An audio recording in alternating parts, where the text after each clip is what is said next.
Ladies and gentlemen, for a long time we thought that Mohammed bin Sulayem will go unchallenged in the 2025 FIA presidential elections. That's not the case anymore because we have a dog in the race. Tim Mayer, he has been in FIA for 15 years, he has bad blood against Mohammed bin Sulayem, and he is going to fight against him in the 2025 FIA presidential elections, and they have bad blood. And recently, Tim Mayer appeared in the Park Ferme podcast. I'll put the link in the description below. And he was talking about what he doesn't like about Mohammed bin Sulayem and the ways he will bring change to the organization to improve how the FIA works, how the motorsport governance thing runs, and all of the other associated things with the FIA presidential role. But the biggest question that we need the answer to is that can he pull the upset win? Because let's be honest, Tim Mayer, despite the lack of popularity of Mohammed bin Sulayem, is the underdog. The biggest question that Tim needs to ask himself is that how much can he bend over for the FIA member clubs, because those are the only people who are going to be voting for him. So if he bends over more to the FIA member clubs, basically give them more money compared to Mohammed bin Sulayem, then it is very possible that Tim can win the election. Now, can he generate more revenue to give to the FIA member clubs to, get their support for the upcoming election? Doesn't seem that much like it, because if you look at Mohammed bin Sulayem's strategy, he is a genius when it comes to cutting costs in the FIA by firing people left, right, and center. He is a genius when it comes to pausing decisions and renegotiating financial deals with F1 and Formula One management to get more money for the FIA. He is a genius. I'm still talking about Mohammed bin Sulayem. Mohammed bin Sulayem is a genius when it comes to increasing FIA's revenue through fines and penalties, not just for the drivers and the teams, but also for the council members. There is a new non-disclosure agreement in which the FIA president can just accuse council members of breaching the NDA, and then they're going to be fined 50,000 euros.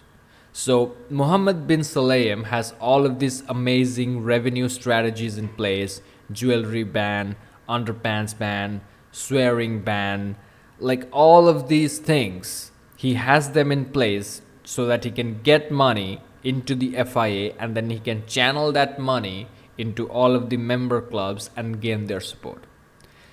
Tim Mayer needs to come up with a similar, or even not a similar, he needs to come up with a better strategy in which he can assure the FIA member clubs that they're going to get more money under his presidency. He needs to show with a concrete game plan and a strategy that, hey, this is how I plan to milk more money out of all of the people around and the sponsors and all those people.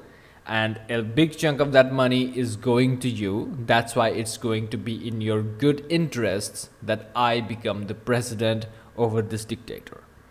Now, can Tim Mayer do that? No, he cannot. Because in the Park Ferme podcast, which is linked in the description below, you guys can go check it out. I was watching it entirely because I have nothing else to do. My life sucks.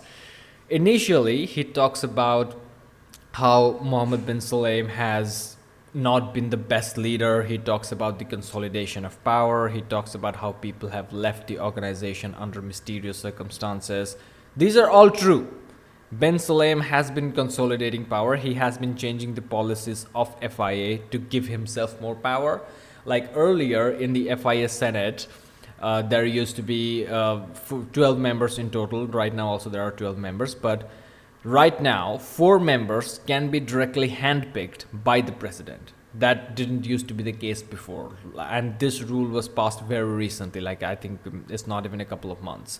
So a lot of these policy changes have been happening, giving the president more power. People are leaving under mysterious circumstances, and the ones that are giving a statement after they have left, they are saying that it's just the protocols are not being followed and things are not as transparent as they had hoped for, and this is not what they had signed up for, all of this vague shit.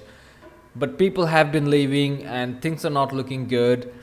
Mohammed bin Salem also has picked fights against the sponsors and the partners of Formula One, against the drivers and the teams in Formula One, and that's why desperately Ben Sulayem has been remarketing himself as a driver, as one of us. I mean, not us, but like one of the drivers, in order to gain the support of the people back, because he needs support too, even though he is the undisputed president, even though he is very likely going to win the 2025 FIA presidential elections. He still needs the support of F1 and Formula One management. That's why he's rebranding himself as a racer.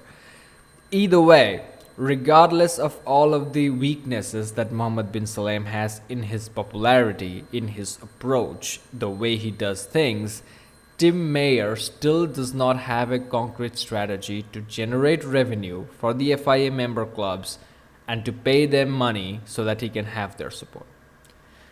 And he was asked this question by the host of that podcast, that how the fuck do you plan to, support all of the member clubs and all that shit?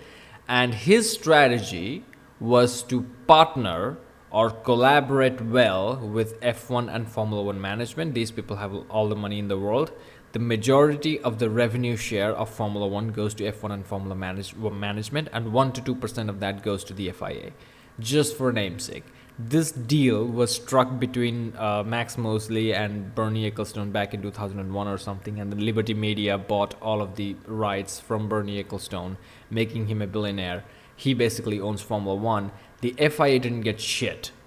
So Mohammed bin Sulayem also, like a couple of months ago, has talked about this, and he said that in all of the historical deals, FIA has been fucked.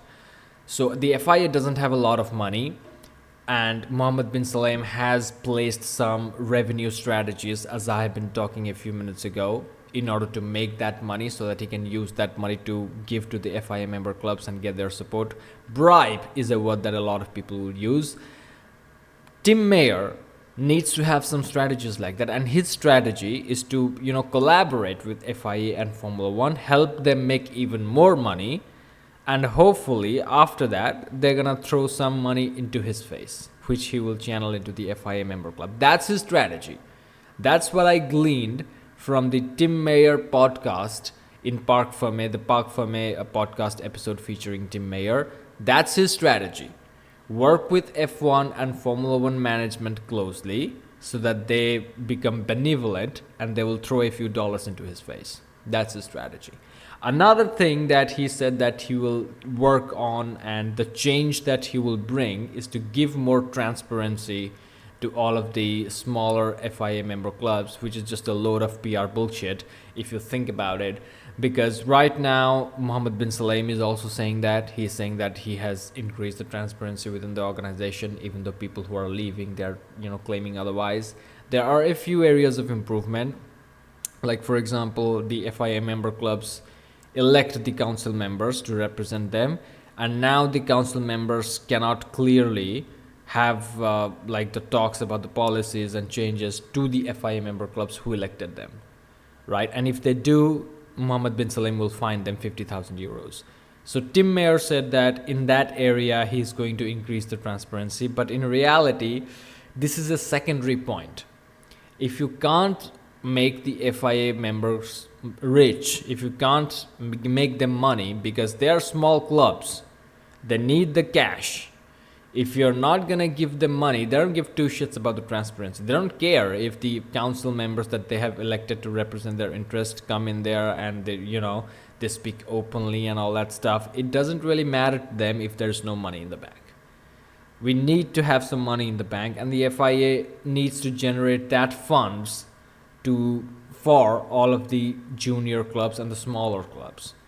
So Tim Mayer, he's just trying to market himself. He's just trying to benefit due to the unpopularity of Mohammed bin Sulayem. He has a bunch of his personal companies. He has a couple of marketing agencies. He just wants to promote himself. That's basically what it is. He has a lot of money. He has some good companies. Aero Marketing Group, that Tim Mayer is the partner, and I think he's the co-founder of that as well. You can go check all of these companies out. He has a bunch of brands, and standing in the FIA presidential elections against an unpopular competitor like Ben Sulayem, who is painted as a dictator, is going to do well for his personal brand. And that's the only reason why Tim Mayer is even interested in this. He is not gonna win. Let's just be honest, he's not gonna win. We are here for another tenure under Mohammed bin Sulayem. More people will leave the FIA and more drivers will be fined, and Tim Mayer will go back to his regular life, having marketed himself, and now his companies, his ventures that he has, they will enjoy more financial success. That's the whole game plan here of Tim Mayer. So we don't really have a dog in the race. We don't really have anybody. It's still a one-man show, and Mohammed bin Sulayem is going to win the election. So thank you for watching, like and subscribe, and I'll see you in the next one.